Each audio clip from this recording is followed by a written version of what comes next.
Cette mission aujourd'hui de responsable du gouvernement mozambicain et de chef d'entreprise du Mozambique est la réponse finalement, fait réponse à la mission que j'ai moi-même conduite au Mozambique il y a un peu plus de 2 mois de cela, avec nous aussi des chefs d'entreprise. Donc nous sommes dans une démarche qui est une démarche de construction et de partage finalement des expériences. L'objectif, c'est bien évidemment que des entreprises réunionnaises puissent demain travailler davantage donc, avec des entreprises du Mozambique et avec un enjeu qui est un enjeu déterminant, qui est celui bien sûr de l'emploi. Une entreprise réunionnaise qui se développe ici à La Réunion, qui se développe à l'export, c'est une entreprise qui embauche. Et donc le travail que je mène en tant que président de région, c'est bien évidemment de faire en sorte que nos entreprises aillent bien, qu'elles aillent mieux et qu'elles soient dans une démarche, encore une fois, d'expansion et de dynamisme. Et le Mozambique, de ce point de vue, est un pays qui a des éléments d'attrait extraordinaire. C'est un pays aujourd'hui de 22 millions d'habitants, c'est un pays qui connaît un taux de croissance de 8 à 10%, c'est un pays donc, pour lesquels, dans le cadre du développement du tourisme par exemple, dans le cadre du développement de l'agriculture, donc voilà 2 pistes parmi lesquelles nous avons toute notre place à prendre. Il y a un savoir-faire réunionnais, il y a une compétence réunionnaise que nous pouvons mettre en avant. Et puis un sujet qui a été évoqué ce matin encore par l'un des responsables gouvernementaux du Mozambique, c'est bien évidemment le développement des énergies nouvelles. Donc là aussi, en matière de photovoltaïque, en matière d'énergie des mers, sur la question de la biomasse, production d'électricité. Donc nous sommes à La Réunion. La Réunion fait quelque part figure de pionnier et de territoire d'exemplarité dans ce domaine. Et donc voilà, ce sont ces différents sujets qui vont être abordés pendant ces quelques jours à l'occasion du déplacement à La Réunion de cette importante délégation du Mozambique. Et donc continuer à avancer pour faire en sorte que nous soyons dans une démarche qui soit une démarche gagnant-gagnant pour les entreprises, pour le développement économique et pour l'emploi local.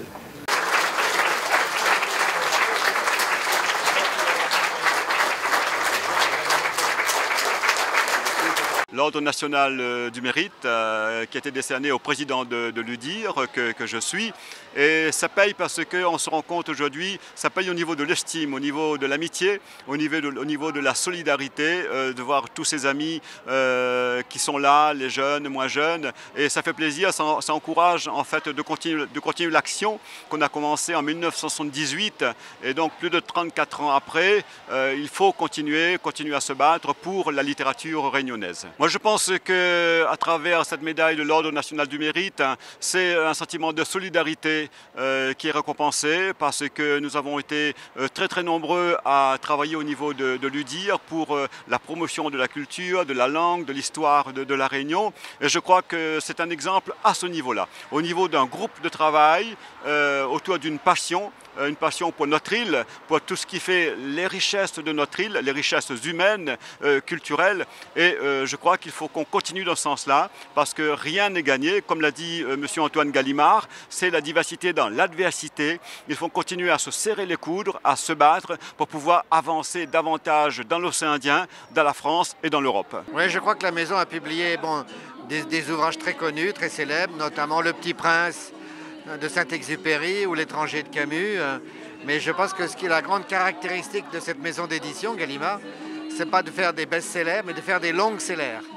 C'est-à-dire des ouvrages qui se vendent chaque année dans les écoles et partout, mais en grand nombre. Un de nos grands succès, ça a été de publier Harry Potter de l'anglais J.K. Rowling, qui s'est vendu à 20 millions d'exemplaires. Le métier d'éditeur est un métier très à part, où à la fois il publie parce qu'il a des convictions, et en même temps il essaye de faire partager ses goûts, ses choix avec le plus grand nombre possible de gens. Depuis toujours, la Maison Gallimard s'est toujours intéressée à toutes les littératures venant de la planète entière, que ça soit le chinois, que ça soit l'anglais évidemment, mais des langues de petite diffusion. Et la littérature, on s'est toujours intéressé à la littérature des îles. Et la littérature réunionnaise a toujours porté dans la Maison Gallimard une place à part par rapport à la fois à ce que la Réunion représente, non seulement cette terre insulaire, sauvage et belle, mais aussi par rapport à l'imaginaire qu'elle a développé et par rapport à ce qu'elle représente dans la construction de la littérature. La littérature réunionnaise, pour nous, c'est une littérature qui reste très jeune et qui reste emblématique de liberté et de résistance et de diversité. Jean-François Samlong, à qui j'ai eu le plaisir, l'honneur de remettre les insignes du mérite comme chevalier dans l'ordre du mérite. Et c'était un grand bonheur qu'il soit là, avec en plus tous ses amis, ses collaborateurs, des libraires, des auteurs et le président de région. Voilà. Merci. Eh bien, en fait, c'est l'association qui m'a contactée pour que je devienne marraine. J'avoue que je ne connaissais pas la maladie. En tout cas, je la connaissais de loin, un petit peu comme tout le monde.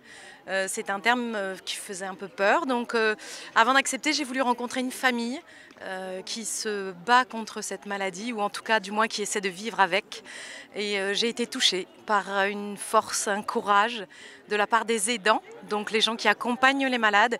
Et j'ai surtout vu une association avec plein de bénévoles remplis de force et de courage pour faire en sorte que ces familles et ces malades aient des activités, pensent à autre chose et vivent un peu mieux avec la maladie. Je suis émue, je suis contente pour l'association et puis je suis contente aussi que la mairie de Saint-Denis ait donné un coup de pouce pour avoir des nouveaux locaux, pour recevoir les familles, les aidants, les psychologues qui aussi reçoivent les familles. Donc voilà. Oui, bien sûr, c'est un investissement, c'est surtout une réponse à une demande qui est 1000 fois justifiée, puisqu'il s'agit d'un mal, je ne vais pas répéter ce qui a été dit, un mal terrible qui affecte bien sûr les malades, mais ceux qui les entourent, et ce mal a quelque chose de particulier parce que souvent dans la maladie on espère un mieux, on espère la guérison, et quand on a affaire à cette maladie, hélas pour l'instant, les choses ont plutôt tendance à s'aggraver. Donc il faut des gens très dévoués. Nous, quand Gabriel Fontaine nous a sollicité, eh bien nous avons recherché une solution, apporté notre solution, partager, participer, être solidaire avec tous ceux qui bien investissent pour répondre à la demande de l'association, bien sûr, et surtout plus généralement à ces malades et à cette maladie qui fait des dégâts. Et on pense bien entendu à ceux qui accompagnent les malades, puisque eux souffrent également de cette situation. Écoutez, vous savez qu'il y a un projet de loi ou une loi en cours, donc nous allons participer, mais nous ne sommes pas, nous accompagnons ceux qui ont pour compétence la santé, bien sûr l'État, le département et la région. Nous sommes un petit acteur, mais nous sommes surtout un accompagnateur de la vie associative. Et là, nous aidons surtout l'association qui prend en charge ce problème-là. Donc nous sommes à côté de tous ceux qui, si vous voulez, se dévouent pour une cause, se dévouent de manière bénévole. Et c'est ce qui nous touche, c'est nos concitoyens qui agissent bénévolement pour aider les autres. Cette année, le thème, c'est le patrimoine culturel, patrimoine naturel. Donc nous avons voulu faire un lien très fort entre la nature et la culture. Donc nous avons beaucoup d'associations qui vont travailler avec nous sur le thème tout ce qui est longtemps, tout ce qui est naturel, le chocage, le tissage, la cuisine et tout ça. Et surtout beaucoup de visites des sites patrimoniaux de Saint-Paul.